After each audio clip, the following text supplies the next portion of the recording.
Welcome to Coleman Report Live. I'm Bob Coleman, and we're talking Main Street and the small business lenders who help it grow. Chris Hearn, CEO, founder, Fountainhead Capital out of Orlando. Chris, welcome. It's good to see you again. Thanks for having me back, Bob. I understood you pinch hit for me while I was down the rabbit hole, so thank you very much and appreciate you coming on. Lance Sexton, of course, in Katy, Kentucky. So we're going to talk about, oh, and look at that. We spelled your name. We butchered your name. Oh, goodness. Oh, boy. Yeah. Let's I've been get called out worse. that. So, Bob, It's all right. Bob, I'm very excited to have Chris on today. I've missed Chris. Yeah, well, I've so been am down I. a rabbit hole for many weeks, folks. That's what. Yeah, we all have for been. me. Hey, we want to know what percentage of PPP fees have you received? Chris, you want to answer that? How are you doing? I've got a big goose egg right now, and it's starting to concern me because I'm going on week 3 of my 1502s that have been submitted. So. Well, you were with a third of the industry, and 40% are doing well, and so it's trickling in. I know a couple of those 75 to 100. I thought we had a category where who's got paid 100%. I don't know if we have any of those, but I doubt anybody's gotten paid 100%. That would shock me. I do know lenders that have been paid some, but obviously it's not. Especially those that were very involved in round 1 of the funding.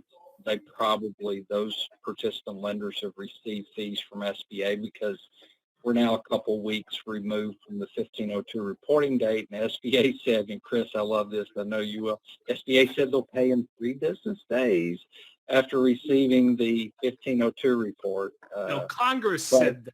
Congress said that. Actually, SBA, I think Lance is right, said 3 days. Congress, the law says 5 days. 5 days. You know, what's a couple weeks between friends, I guess. But it's starting to concern a lot of lenders because it's starting to concern, there's a lot of time and resources and effort that was put into this. And I imagine that's a big number on your balance sheet, Chris. Yes, yes. Yes. Thanks for bringing that up, Bob. I already know where you're going. Thanks for throwing salt in the wounds. Yeah, exactly.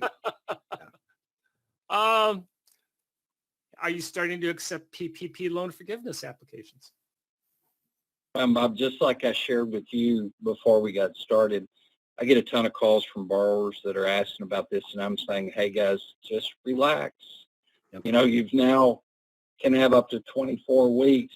Additionally, we all anticipate a simpler forgiveness application again for the smaller PPP loans. So I wouldn't get in a hurry, although I believe some borrowers are ready to go ahead and use the 8-week covered period and start submitting for forgiveness. Chris, what are you doing with that? What are you telling your borrowers? Well, we rushed out a guide based on the last, guidance, and then we were about to rush out another one. And I've been telling my folks, hey, maybe given what's been happening over the last couple of months, maybe we shouldn't try to rush out right away. Let's slow down. Let's wait. My guess is it's going to get changed a lot. I think Lance is correct. Even from earlier this week, I think it's going to get changed. There's quite a movement afoot to make it even simpler than what it is now, even the easy form. So, we're just we've heard from hundreds of people, and we're just saying, hey, just take a breath, just wait. This is all going to get sorted out hopefully in the next couple of weeks. This is PPP after all. This is the saga. So stay tuned. Yeah, I agree, and we know there will be some easy form. Hopefully, as Lance was saying, a 6-question form for loans under a certain dollar amount. Right. We had a guest on earlier this week that said 150,000 is being thrown about, 350. I know ICBA is pushing for $1 million. But right. Katie, what percentage of the loans are under 150? You said.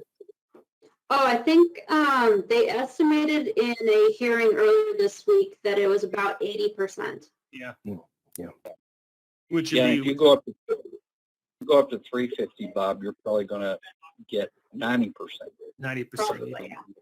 And it would make some sense to do 350, given that that's the threshold, the high threshold of the lowest loan amount. I don't know why we need to create more confusion about, add more complexity to this by having a couple other levels So Well, I it's just think, going to happen. It's bipartisan support. The question is what is the dollar amount? Hopefully it's And retention. I tend to think 350 is a magic number for SBA. I mean, Yeah. the longest it was the max amount for the Express program, That's right. and Yep. it seems to be a magic number. So I'm betting on 350. Chris, you had a great analogy when you and I talked earlier this week, once you go and give it about forgiveness and how you prepare your tax returns. Yeah, well, I mean, with tax returns, when everybody's familiar with this on a personal level, I mean, you have some minimum documentation that you have to submit with your tax return, or your accountant submits, because most people that are earning of a certain level, they're outsourcing that. But then you are required to retain your records for 7 years, which is much like what is in this latest round of forgiveness guidance, that you've got to retain the records for 6 years. You know, I think at this point, the money's out the door. It's, you know, under penalty of the law. I mean, I think we should treat these recipients as adults, and you know, roll back some of what they've done, and treat them just like the IRS treats individual taxpayers. You know, if you make these attestations, you better have your documentation on hand if you're ever called upon to prove it. And I think that's simple. We're dealing with entrepreneurs, you know, who are worried about running day to day and may not be the best bookkeepers or record keepers out there. Well, and if they spend 3, 4, 5 hours on this, which I don't think is unrealistic if they don't qualify for the easy form, that's 3, 4, 5 hours that they're not recovering their business and helping to restart the economy. And that's a problem. I mean, that is the unintended consequences of taking the forgiveness period of time to 24 weeks, which is now there's going to be business owners that allow that to occur. There's not as much of an urgency to bring people back as there once was if they had 8 weeks. So I think let's not make it more complicated. Let's not go further against the intent of the law. Let's try to keep things simple, and let's stimulate the economy, and let's get back to doing what we do best here in America. Very good. Very good. Chris, are you working in your office, or are you still sheltering in place? I came in just for you guys, and then I realized how much I hate my 15-minute commute with all the stoplights. It shouldn't take 15 minutes, but for stoplights. So, but this is the second time I've been back. This week, we actually unfortunately had an employee who lives at home with her parents. Her father caught the virus a couple weeks ago, and we almost got through it all, and then we had to send everybody to work remote who wasn't already working remote. So I don't come into the office too often. Frankly, I'm a lot more efficient working at home in my little bunker. You know, we did that poll question a couple weeks ago, and more people said they're more efficient working at home than in the office. Yeah, it's amazing. Makes me question why I bought my office building. But, let's see. We have this came in this morning. I have not read it. There's a 70-page guide on the 7A market. Anyway, so the poll question is, do you sell your loans to the 7A, to the secondary market? I think there's going to be a pretty good level of people who do sell their loans in the secondary market. Yeah. And we'll read all 70 pages. By the way, that guide is in the GoToWebinar dashboard, so feel free to download that. Oh, I'm surprised at that, Lance. I'm surprised. I thought more people would say yes.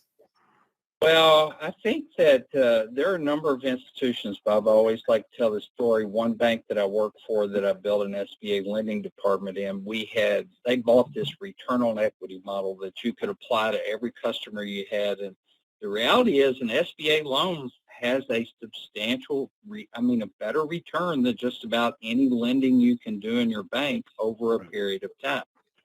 Selling it on the secondary market provides a huge boost in year one, but keeping it, the return on equity, stay on a 10 or 15-year loan, if you keep it and can portfolio, some institutions can't, but if you can portfolio the loans, the return on equity is better long term. But I think a lot of banks like to keep those SBA loans, and I fully get the last bank prior to where I'm at now.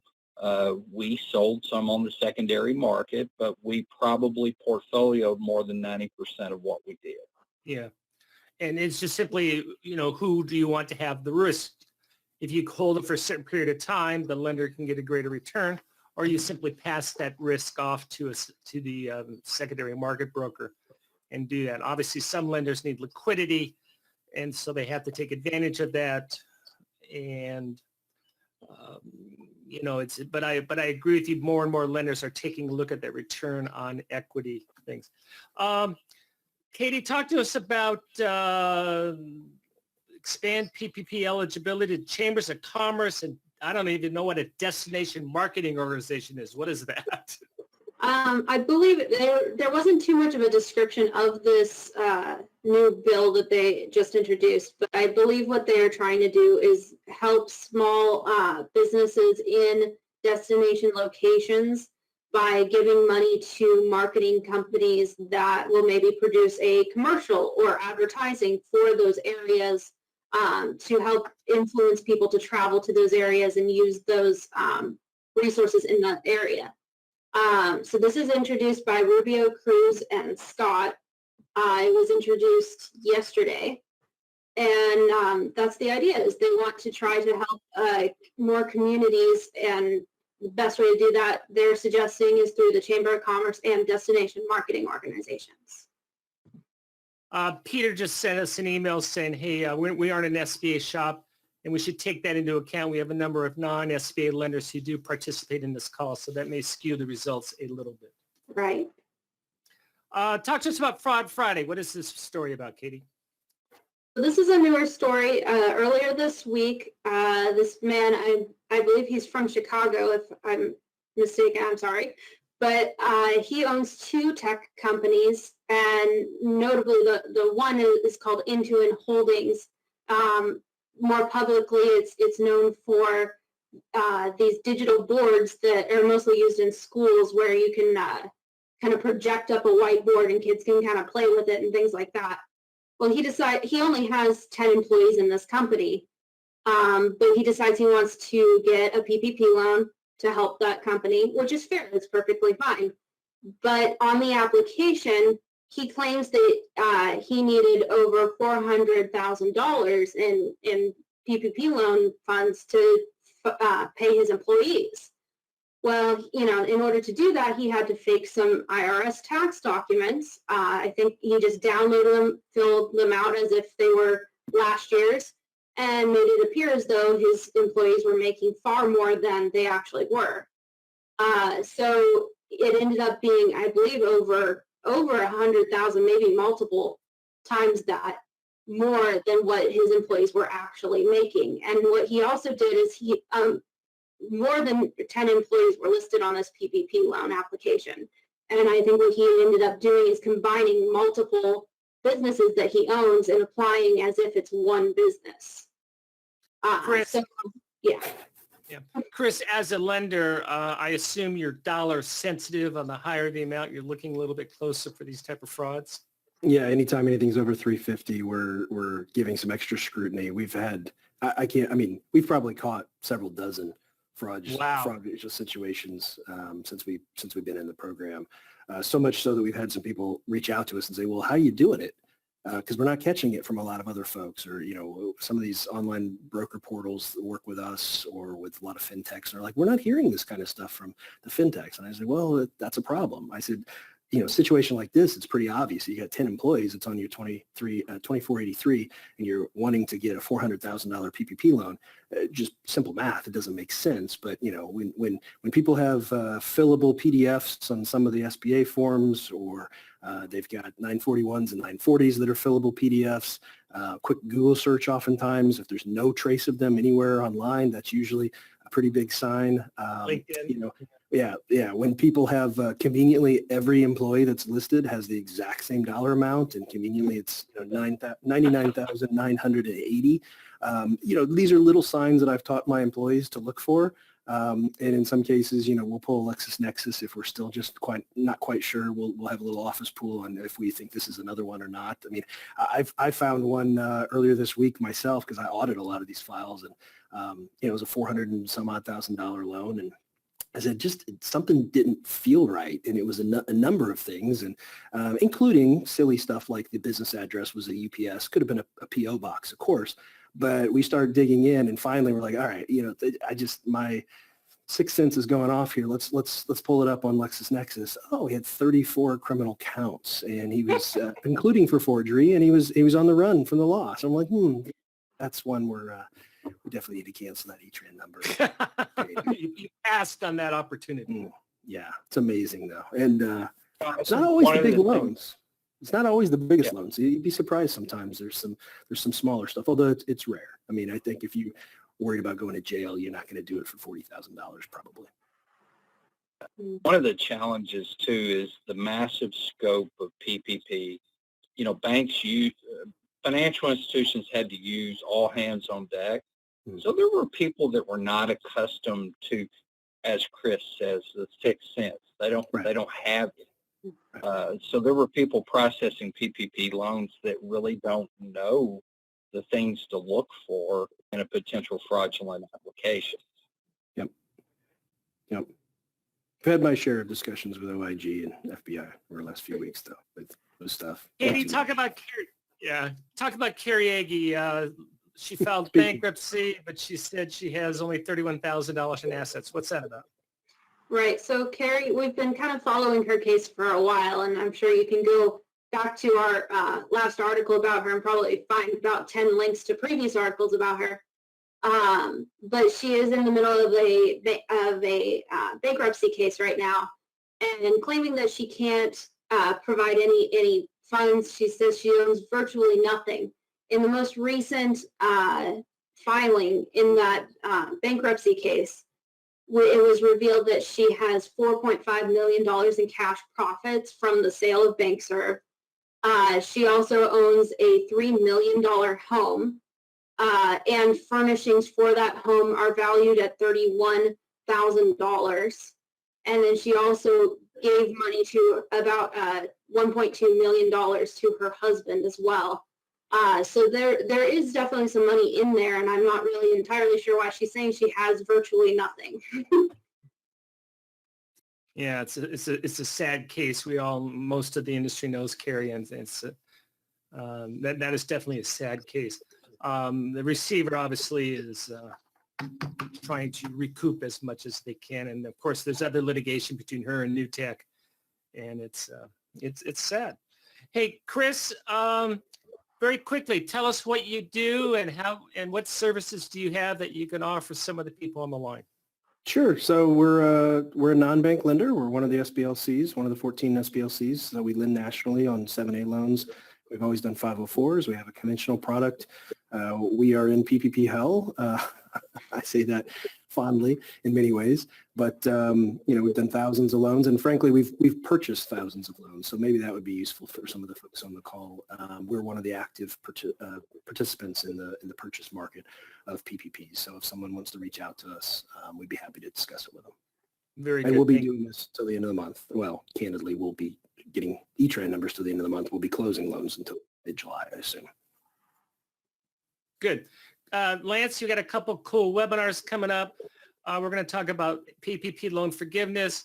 Also, we don't have it on this list, but we're going to do one on actually July 1st. We're going to move that one back on Main Street lending programs. Lance, what do we have on tap? Well, we're going to talk about the new release, and there could be additional information. I've already done the presentation deck, but Chris, I'll be probably revising it between now and next Wednesday. Yeah. But we're going to talk about the current state of forgiveness on the PPP loans, and then we're going to try to give you a good overview of the Main Street lending program on July the 1st. Yeah, very good. Looking forward to that. Obviously, we still have our franchise reports available, and our summer training is being released for July 1. And I personally thank you for all your support. We got a couple questions, which of course I'm out of time, though, but I wanted to address Monica's question. And she was on the call with Paul Mirsky, and she wanted to know if there was a form letter to send to the Small Business Committee on what her position is. And my attitude on that, Chris, you can correct me if I'm wrong, it's just customize it. It can be a couple paragraphs. I think the committees don't like form letters, to just say, hey, No. we want you to go X amount of dollars, and this is going to help our market. Well, pick up the phone too. It's still the best sales Good tool idea. there is. I've been encouraging people lately. You're not happy with the forgiveness process? Pick up the phone and call your representative, call your senators. 15, 20 years ago, you send a form email or letter. Maybe that meant something. Today, they get, hundreds of thousands of that stuff. If you know somebody, you should try to capitalize on that relationship. You should pick up the phone. If you're in DC, you should go visit. But people need to make their voices heard. And they do want to They do hear listen. from their constituents. They They want do. you to Yeah. stop by. I mean, they don't view you as a what's the word? Annoyance or anything. Yeah, they really don't. They want it, and Chris, you and I have been in the meetings, so is Lance. They say, hey, tell us what you want as an industry, and we'll try to work with you. Yeah. Right. Yeah, but it doesn't. And even if you send an email or make a phone call, just keep it brief, keep it simple. That's whoever's answering on the other line and taking notes, and they are keeping track of that. It's probably somebody who doesn't have a lot of experience, who might even be an intern, but they are taking notes. They're keeping track of it, and they're passing that information along. So you want to be as concise as possible and get your point across. Yeah, and Chris, as you said, there's a huge staff turnover at the committee levels and at the staff levels for senators and representatives. So it is a constant education process. Hey, sorry about that. We ran over a couple of minutes. Everyone enjoy your weekend. And thank you for joining us today for Coleman Report Live and for supporting America's Main Street. I might count you're 4 minutes under. No, I tried. Great weekend. All right, goodbye. Let me finish my tagline, one entrepreneur at a time. It's 4 minutes under. I try to stop at 10:20 because then people feel they have an extra couple minutes. All right. I thought it was at 20. Thank you for interrupting my pattern. I'm sorry. All right. Have a nice weekend. We'll talk to you Monday. Chris, Goodbye, thank you so everybody. much for joining us. Take care. All right, back to PPP auditing. There you go.